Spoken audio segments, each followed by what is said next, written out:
सगळ्यांनी निश्चय करायचा की आम्ही आपलं आयुष्य श्री गणेशाच्या चरणी वाहून घेऊ आणि पवित्रता आपल्यामध्ये आणू. त्या पवित्रतेत आम्ही आमच्या मुलांनाही सोडणार नाही, त्यांनाही आम्ही चांगल्या मार्गावर ठेवू, त्यांनाही आम्ही चांगले शिक्षण घरात देऊ आणि वळण लावू. त्यात घाबरू नये. शिस्त ही मुलांना लावलीच पाहिजे. जर शिस्त तुम्ही मुलांना लावली नाही तर तुमच्या डोक्यावर बसते. म्हणून मी निक्षून सांगते की जर तुम्हाला गणपतीबद्दल खरंच प्रेम असेल तर तुम्ही आपल्या मुलांना सांभाळलं पाहिजे. भलतं प्रेम काही कामाचं नाही. त्यांनी मुलं खराब होतील आणि तुम्हाला फार त्रास होईल. म्हणून ह्या वेळेला त्यांना जी शिस्त पाहिजे ती दिलीच पाहिजे.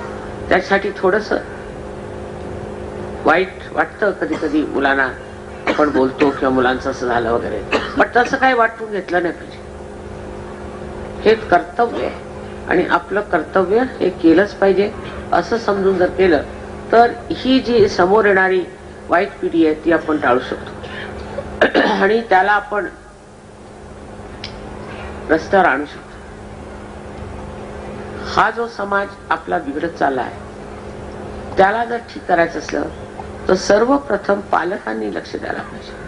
त्यात शिक्षक काही करू शकत नाही. पालकांनी लक्ष दिलं पाहिजे आणि मुलांना हे समजून सांगितलं पाहिजे की ही पिढी आहे आणि तुम्हाला या समाजाला सांभाळायचं, या घाणेरड्या समाजात जायचं नाही. या सिनेमावाल्यांचं सुद्धा दिवाळं वाजवलं पाहिजे. म्हणजे ते असले घाणेरडे पिक्चर काढणार नाहीत, घाणेरडे शिकवणार नाहीत आणि घाणेरड्या गोष्टी मुलांना येणार नाहीत. इतकं होईल की मुलांना हे नकोच असं म्हणतील.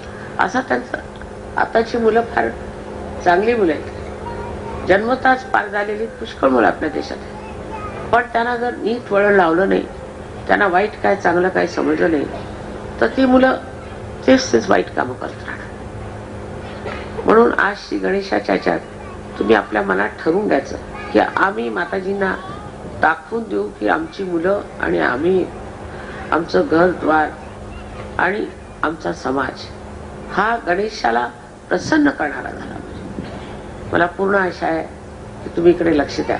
बाहेरून गणेशाची स्तुती करण्यात काय नाही, बाहेरून त्याची प्रार्थना करणार किंवा त्याच्या देवळात जाऊन घंटा वाजवण्यात काही अर्थ नाही. आपल्या हृदयामध्ये घंटा वाजली पाहिजे.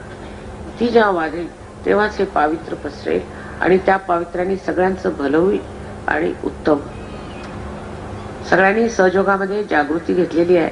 तुम्ही जर सगळे सहयोगी आहात तर तुम्हाला जास्त सांगायला नको, पण बाकीचे जे लोक आहेत, नातलं, तुमचे मुलं बाळ सगळे जण आहेत, लेकी सुना, सगळ्यांना सहयोग हा आला पाहिजे असा निश्चय करूनच आज जायचं. आणि तसं घडेल तर तुमची इच्छा असली तर हळदी कुंकू करून त्यांना बोलवू नये सांगा की सहयोग घ्या.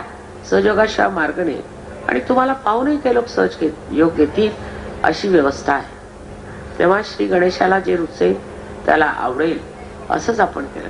नुसतं त्याला मोदक देऊन काय फायद्याचं? मोदकामध्ये काय ते पाहिलं पाहिजे. मोदकामध्ये जर तुमची सदिच्छा असली, तुमची जर शुद्ध इच्छा असली तरच त्याला ती पसंत आहे, नाही तर बाकीचं मोदक तर त्याला काही नको. तेव्हा आता शुद्ध इच्छा ठेवायची आणि शुद्ध इच्छा म्हणजे कुंडलिनी आणि ही शुद्ध इच्छा म्हणजे अशी की आम्हाला सहयोगामध्ये पूर्णपणे उतरू द्या. तसंच आमच्या घराण्यातले सर्व लोकांना सहयोगाचा लाभ होतो. सगळ्यांना अनंत आशीर्वाद. हे गॉड ब्लेस यू. आता आपल्याकडे साड्यांची पद्धत आहे की चांगलं काठा पदराच्या साड्या घालायच्या. ती चांगली पद्धत आहे.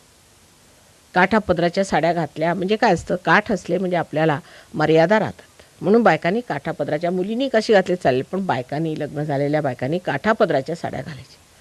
आता तुम्ही जर काठा पदराच्या साड्या सोडल्या तर तुमचं सगळी कला जाणार, तुमच्या सगळ्या साड्यांची कला जाणार. लोकांचं ते जे विणकामाचं जे आहे ते जाणार.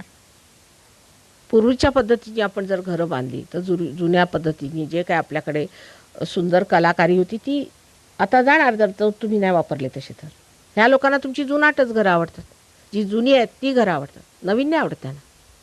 त्याला कारण काय, त्याच्यामध्ये सौंदर्य आहे. ते सौंदर्य आता जाणार. पण आता काहीतरी बांधून ठेवायचं. पूर्वीच्या झोपड्यांना बऱ्या वाटतात, ते पुढे होण्यापेक्षा आता आपल्या हातातनं सर्व कला गेल्यावर मग काही जमणार नाही. म्हणून कलापूर्ण जे आपलं जुनं आहे ते ठेवलं पाहिजे आणि ते सुंदर असतं. तर आपल्या इकडे तर टोप पदराच्या साड्या किंवा त्याला आपण बुगड्या म्हणायचो, काय काय तरतऱ्या असायच्या, त्याला बायकांना ते शब्दही माहीत नाही. म्हणून आपण नेहमी अशा साड्या वापरल्या पाहिजेत ज्या आपल्याकडे विणलेल्या असतात, त्या बरं आहे.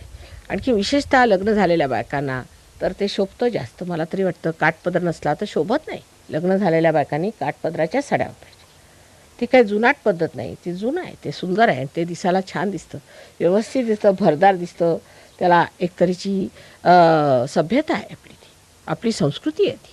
त्याला सोडून आपण ह्यांच्यासारखं व्हायचं नाही. त्या संस्कृतीत आपल्याला उतरायचंच नाही. आपली संस्कृती फार मोठी आहे, पण त्या संस्कृतीतनं जे त्यांचं चुकलेलं आहे ते समजून आपण वाटचाल केली तर आपली फार प्रगती होणार आहे. सायन्स करा, त्याला हरकत नाही, पण आपली संस्कृती नाही सोडायची. सोडली की ह्यांच्यासारखी स्थिती होणार. मुलं बाळं मारून टाकतात, नवरा बायको 2 वर्षसुद्धा बरोबर राहत नाहीत, सगळे शेवटी जाऊन अनाथाश्रमात राहतात मरणाची वाट बघत. तेव्हा आपला जो समाज आहे त्याच्यातलं जे चांगुलपण आहे ते ठेवलं पाहिजे. सगळं वाईट आपण शिकून घेतलं पाहिजे, शिकून घेतलेलं आहे. मुसलमानांचं शिकले, आता ह्यांचं आलं ते त्यांचं शिकले. त्यांची जेवढी घाण होती ती आपण घरात आणून ठेवली. त्यांनी आपल्यात कशी स्वच्छता राहणार?